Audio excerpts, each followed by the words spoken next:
commentaries.com. Thank you, Patrice, and welcome to our program, everyone.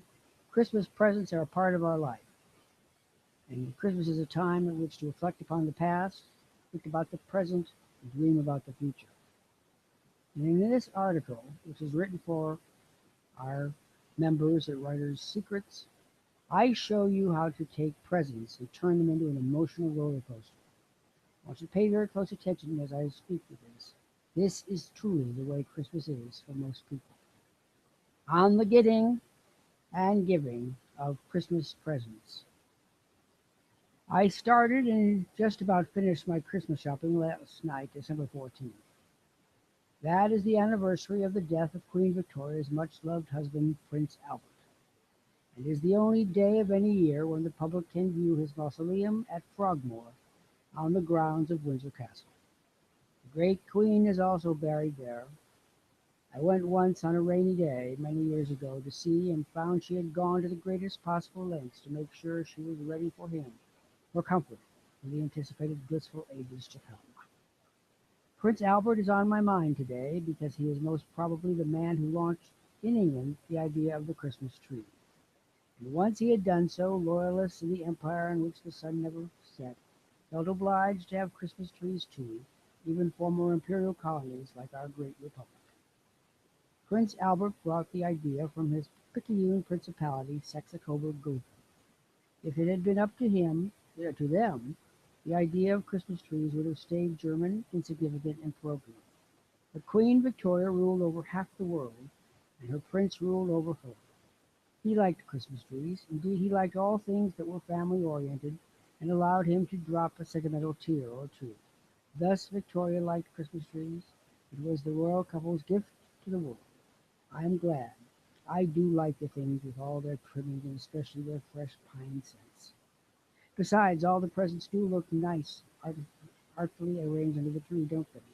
And since this is a story about Christmas, presents, it's nice to know you have a beautiful tree packed with mementos and memories of past years, a suitable place for packages wrapped and unwrapped. Thus I have selected the seasonal favorite old Christmas tree as the incidental music for this article. The best-known version was written in 1824 by Leipzig organist Ernst Anschutz. It may also have been introduced into England by Prince Albert, whose aspects were serious, nervous, severely self-critical, and often lachrymose. If such a hard-working man, dead at just 42, could take pleasure in an actual tree and a fine tune about that tree, I am glad he found some comfort and joy at Christmas. I thank him for introducing these features of the season to his wife, then to the world. You can find many renditions of the song in any search engine. It's very soothing. Evening, December 14th.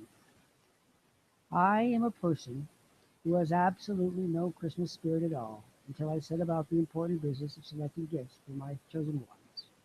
You see, I am one of the decided minority of people who actually like selecting and giving gifts. I do not regard the matter as forced, as so many others, budding Scrooges all, onerous, ridiculous waste of time and money, over as early and inexpensively as possible. No, indeed.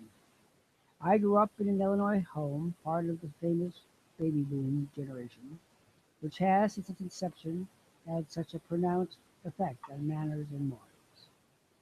Giving apt presents was one of the things my family and friends liked to do.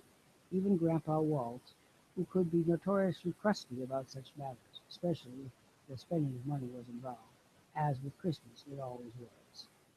I have carried this cheerfulness with me even during my earliest days, when money was scarce, and one was, therefore, often frustrated and impatient. That, at least, is not the problem now. The real problem I face is twofold. First, my annual list is dwindling year by year. Compliments of the grim reaper, who most assuredly is no cheerleader for Christmas. Second, with only two exceptions, niece Chelsea and nephew Kyle, there are only two young people on the list, and they are already young adults, teenage years already gone. My adult recipients all have comfortable lives, needing nothing but the one thing I cannot give, good health. Each and every one of them has a pressing health need, and we are all at the stage where no conversation would be complete without a full and complete health update. Still needing nothing, they would be most dismayed if nothing came from me. And I should think most poorly of myself. And so December 14th, 2011, after the day's work is done, I take out the stacks of catalogs I have been hoarding for months, and which are essential to the only kind of shopping I will ever do, shopping which can be done from the ease and comfort of home, never entering a store for any reason whatsoever. First, as in every year, I draw upon my list, and as always I remember the dead of my family tree and acquaintances, people I knew so well and loved over the course of a lifetime of Christmases. I never forget these sinews of my life, but thinking of them is always bittersweet. I complete my short list in just a minute or two. I know each name so well, and wonder who will be the next to go, shortening my list and diminishing my boredom. I then make my preliminary pass through the 50 or so catalogs I have retained for just this moment. Some are automatically eliminated. Sharper image catalog immediately goes into the trash due to their astonishing ineptitude with an order for a dear friend. I shall never again trust my reputation and seasonable equanimity to telephone heads. Catalogs for children are disregarded. We have no children. Catalogs with soft furnishings are tossed. January sales will bring better offers. As for still others offering T-shirts with the inscription "She who must be obeyed," they are not my style. Having discarded the dross, I commenced my real labors. This year made immensely easier by the generous gift of a Sasha Torp from Vienna, the gift of Dorothea, Austria's leading auction house, a place I do regular business. Two slices of this famous confection have put me in a very good mood indeed, and so I begin my perusal and selection. Unlike most Christmas card givers, I have no preset budget. I buy what I like, and which with constant effort I know the recipient will like. Cost is never the major variable, appropriateness for the recipient is. And so I ramble through the catalogs, knowing I will give no present rather than give something hasty or unsuitable for a single person on my short list, all loved and cherished by me.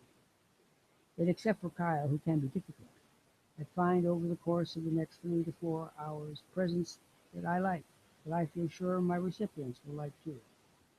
Then today, most probably in the early evening, I shall call every 800 number indicated and use my credit card to make all the purchases. The most important thing always about this way of doing business is that one must be patient, partly because it's a very busy season and partly because the help is often seasonal and with all the potential problems that entails. Yes, patience is required. And a sunny word to the order taker if she feels down and bedraggled, conditions immediately apparent. In a couple of hours on the phone, my shopping is done, gifts now on their way, whilst I take up the next and final part of my shopping, a visit to Trader Joe's for purchases of the sherry I distribute to all the people who make my life easy, condo maintenance, house cleaners, etc. I have looked for a lifetime for the sherries I give now, for my taste includes both Amontillado and Queen. Royale Tesoro is by far the best, and the least expensive, a miracle often performed at Trader Joe's. Now I am done, simultaneously glad and sad by the paucity of my gifts, happy that I shall make these special ones happy at least once more, but missing the dear ones gone before and still so loved. From these I take out my eggnog, remembering the great silver bowl my grandfather used when he administered the now with brandy. Who got that bowl anyway? Else I need only a glass. And then I plug in my 13-inch tree, the one with the bubblers my grandmother gave me a half century ago. And in its undulating bubbles all I see is the past, Christmases past, retaining this magic Christmases future cannot hope to duplicate or prize. And in my dark, quiet room, punctuated by the brilliant lights on my little tree, old Christmas tree seizes and soothes me, and reminds me how sturdy God has made me, ready for the future to come. Old Christmas tree, how sturdy God hath made thee. Thou bids us all to places faithful, when trust to God unceasingly. Thank Beautiful gift, Dr. Lant. Thank you very much.